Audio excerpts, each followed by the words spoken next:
नमस्कार, आप देख रहे हैं आज तक। आपके साथ मैं हूं सईद अंसारी। स्वागत है आपका मुंबई मेट्रो में। महाराष्ट्र कांग्रेस के अध्यक्ष नाना पटोले अक्सर अपने बयानों के लिए चर्चा में रहते हैं। इस बार प्रधानमंत्री नरेंद्र मोदी पर दिए अपने बयान को लेकर वो फंस गए। हालांकि अब वो सफाई दे रहे हैं कि वो पीएम मोदी के बारे में नहीं बल्कि एक स्थानीय गुंडे जिसका नाम मोदी है उसे मारने की बात कर रहे थे। पर बीजेपी नाना पटोले की सफाई से संतुष्ट नहीं और कह रही है कि प्रधानमंत्री नरेंद्र मोदी के विरुद्ध बोलने के लिए उसी तरह नाना पटोले को गिरफ्तार किया जाए जैसे सीएम ठाकरे के विरुद्ध बोलने पर केंद्रीय मंत्री नारायण राणे को सरकार ने गिरफ्तार किया था।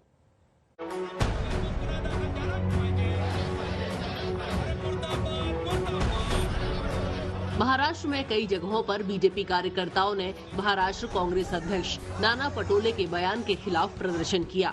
नाना पटोले के इस विवादित बयान की क्लिप सोशल मीडिया पर खूब वायरल हुई थी। आइए सुनते हैं। मी का म्हणतो, मी आता गेल्या 30 वर्षात राजकारणात लोक 5 वर्षामध्ये आपल्या एका पिढीचा उद्धार करून टाकते. नेते लोक या एवढ्या साऱ्या शाळा कॉलेज हे करून आपल्या एका 2 पिढीचा उद्धार करून टाकतो. मी एवढ्या वर्षाच्या राजकारणात एक शाळा नाही घेतली, एक ठेकेदारी नाही केली. लोकांना वाटतं जो आला त्याला मदत करतो म्हणून मी मोदीला मारू शकतो, त्याला शिवा देऊ शकतो. मोदी म्हणून माझ्या विरोधात प्रचाराला म्हणजे प्रामाणिक एक लीडरशिप। दरअसल नाना पटोले को पता नहीं था कि उनकी रिकॉर्डिंग हो रही है। किसी ने ये वीडियो चुपके से रिकॉर्ड कर लिया। देखते ही देखते क्लिप सोशल मीडिया पर वायरल होने लगी। हालांकि विवाद बढ़ते देख पटोले ने सफाई दी और कहा कि वो पीएम मोदी नहीं एक स्थानीय गुंडे के बारे में बात कर रहे थे जिसका नाम मोदी है। पटोले ने कहा कि बीजेपी असली मुद्दों से ध्यान भटकाने के लिए उनके वीडियो को मुद्दा बना रही है। पकडलेला आहे, लोकांचे बयान पण घेणं चालू आहे आणि ज्यांनी तक्रार केली त्यांचेही बयान घेतले गेलेले आहे. पण मूळ मुद्दा असा आहे की भाजप मूळ मुद्द्याला जे सातत्यानं आम्ही मांडतोय की बेरोजगारी, शेतकऱ्यांचे प्रश्न जे निर्माण केंद्र सरकारने करून ठेवलेले आहेत, गरिबांचे प्रश्न, छोट्या व्यापाऱ्यांचे प्रश्न, या सगळ्या प्रश्नाला डायव्हर्ट करण्यासाठी सातत्यानं बीजेपी। लेकिन बीजेपी को नाना पटोले की सफाई पर भरोसा नहीं हो रहा। महाराष्ट्र के पूर्व मुख्यमंत्री देवेंद्र फडणवीस ने नाना पटोले के बयान पर कड़ी आपत्ति जताई है। बीजेपी की मांग है कि पुलिस नाना पटोले पर एक्शन ले। नाना पटोले को ये समझना चाहिए कि केवल शारीरिक ऊंचाई बढ़ने से कोई नेता नहीं होता, बौद्धिक ऊंचाई भी बढ़नी चाहिए। बहुत छोटी बुद्धि की बात उन्होंने की है और मुझे लगता है ये कांग्रेस की नीति है। कहीं पंजाब में पीएम साहब की सिक्योरिटी के साथ कॉम्प्रोमाइज होता है तो कहीं महाराष्ट्र में उनके अध्यक्ष ये कहते हैं कि हम पीएम साहब को मार सकते हैं। इससे कितना पीएम साहब के बारे में उनके मन में क्या भाव है ये भी ध्यान में आता है। मुझे लगता है कांग्रेस की पॉलिसी है और हम तो मांग करते हैं कि नाना पटोले के ऊपर लीगल एक्शन होना चाहिए, एफआईआर होना चाहिए, क्योंकि देश के प्रधानमंत्री जी को मारने की बात अगर कोई कहता है तो उसके ऊपर कार्रवाई होनी चाहिए। मुझे तो आश्चर्य लगता है कि किसी ने महाराष्ट्र के सीएम साहब की पत्नी जी को राबड़ी देवी कहा तो उसके ऊपर एफआईआर हुआ है और यहाँ पर स्वयं एक इतने बड़े अपने आप को नेता मानने वाले प्राइम मिनिस्टर साहब को जान से मारने की बात करते हैं और उनके ऊपर महाराष्ट्र में एफआईआर नहीं होता। ये बहुत गलत बात है, हम इसमें चुप नहीं बैठे। जबकि कांग्रेस की सहयोगी एनसीपी पटोले की सफाई से सहमत है। एनसीपी को नहीं लगता कि पटोले पर किसी कार्रवाई की जरूरत है।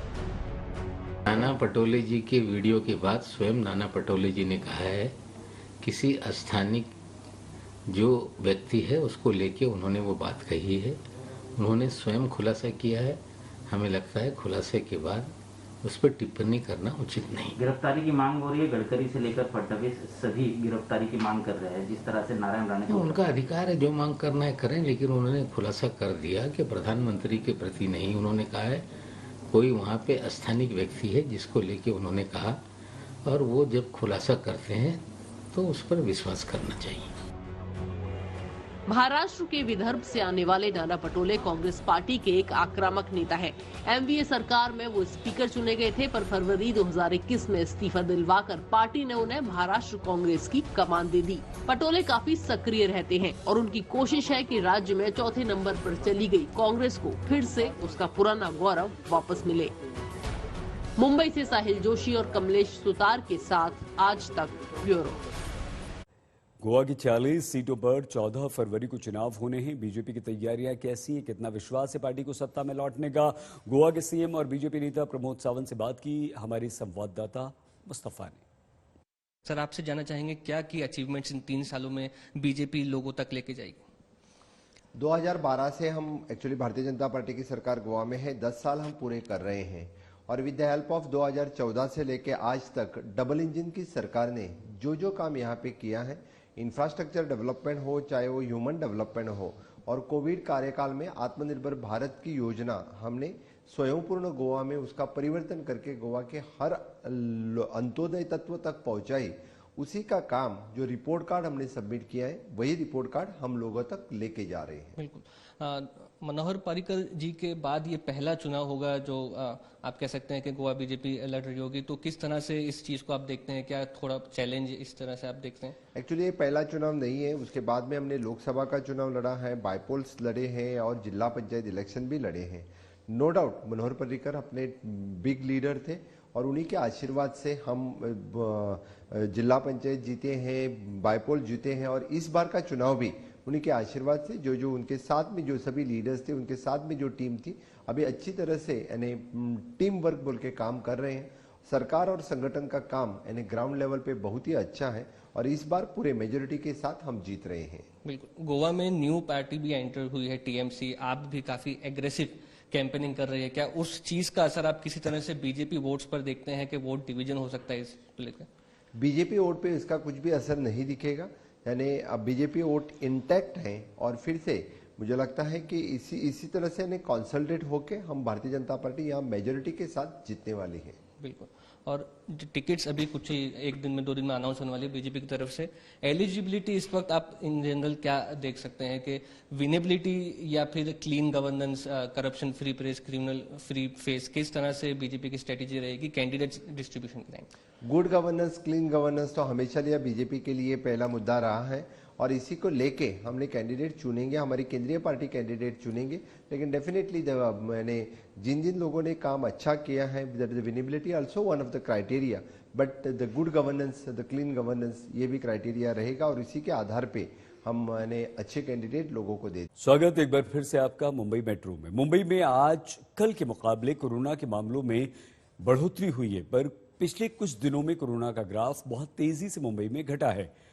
हॉस्पिटल में जो भर्ती होने वालों की दर है वो भी कम है। एक्टिव केसेस 50,000 के नीचे आ गए हैं। ऐसे में बच्चों के लिए स्कूल शुरू किए जाने की मांग मुंबई में उठने लगी। पेरेंट्स एसोसिएशन ने मुख्यमंत्री उद्धव ठाकरे को पत्र लिखकर कहा कि सरकार बिना बच्चों का और नुकसान किए 24 जनवरी से स्कूल पूरी तरह से खोल दे।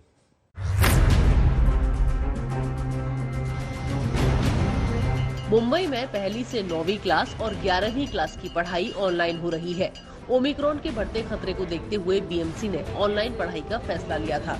यही हाल पूरे महाराष्ट्र का है, मगर पिछले कुछ दिनों में संक्रमण की रफ्तार मुंबई में कम होती दिख रही है। केस कम हो रहे हैं। कुछ जानकार तो ये भी मानने लगे हैं कि कोरोना की तीसरी लहर की पीक आकर चली गई है। ऐसे में अभिभावकों की तरफ से मांग आ रही है कि सरकार स्कूल खोलने का फैसला ले। पेरेंट्स एसोसिएशन ऑफ मुंबई ने मुख्यमंत्री उद्धव ठाकरे, इकबाल सिंह चहल और पर्यटन मंत्री आदित्य ठाकरे से मुंबई और महाराष्ट्र में स्कूल खोलने की मांग की है। पेरेंट्स एसोसिएशन ऑफ मुंबई ने सीएम से खत लिखकर कहा है कि 24 जनवरी से स्कूल पूरी तरह से खोले जाए। इसके लिए एसओपी जारी हो, स्कूलों को सभी छात्रों के लिए एक साथ खोला जाए, बस की सुविधा बहाल हो।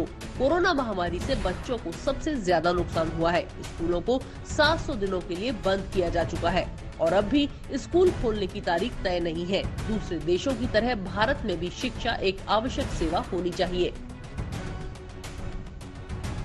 Maharashtra English school trustee association ने औरंगाबाद में स्कूल खोले जाने की मांग को लेकर एक छोटा सा प्रदर्शन किया। आज अगर तुम्हारा आर्थिक लॉस अगर हो जाता है तो वो किसी भी हाल में भरकर निकल सकता है। आज तुम्हारा सांस्कृतिक लॉस होता है तो वो भी भरकर निकल जाता है। लेकिन आज तुम्हारे चित्रपट गृह जिसे कहते हैं हम, सिनेमा थिएटर। सरकार का कहना है कि स्कूल खोलने को लेकर अभिभावकों की दो तरह की राय है। कुछ अभिभावक बच्चों को स्कूल भेजे जाने के पक्ष में नहीं है, 10-15 दिन बाद बैठकर सरकार इस विषय पर कोई फैसला ले सकती है। महाराष्ट्र के जिन जिलों में पॉजिटिव मरीज कम आ रहे हैं, वहां स्कूल खोलने की इजाजत दी जा सकती है। निश्चित तौर पर आज की जो संख्या बढ़ रही है उसके अनुसार गवर्नमेंट ने डिसीजन निश्चित तौर पर लिया है कि स्कूल बंद रखें, लेकिन इसके बाद कुछ दिनों के बाद इसके बारे में हम पुनर्विचार करने की कोशिश जरूर करेंगे। कैबिनेट में भी इसके बारे में निश्चित तौर पर चर्चा होगी।